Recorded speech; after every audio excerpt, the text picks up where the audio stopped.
కొంతమంది ఎంత ప్రార్థన లేకుండా ప్రయాసపడతారో కానీ ప్రార్థనలో పట్టుదలగలిగి ప్రార్థన చేయగలిగితే ప్రయాస సులువైపోతుంది. ప్రార్థనకు మనం ప్రార్థనకు మోకాళ్ళ మీదకి రాం, మన జ్ఞానమునంతా వాడుతుంటాం. అందుకే ఆ పాటలో ఏఆర్ స్టీవెన్సన్ గారు రాసిన చక్కని పదం, జ్ఞానమంతా చూపి నేనంత చివరికి నష్టపోయాను, సాయము చేసే ప్రభువు నాకున్నాడు, నువ్వు ఉంటే చాలు. ఈరోజు మన జీవితాల్లో నీ భర్త రక్షణ కొరకు పట్టుదలతో ప్రార్థన చేయాలి.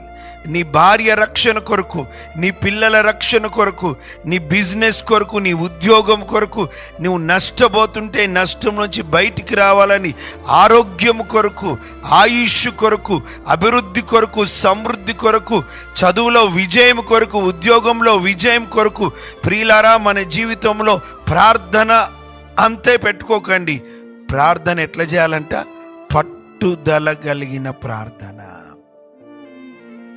మెసేజ్లు చాలా వింటాం, మంచిదే, తప్పేం కాదు.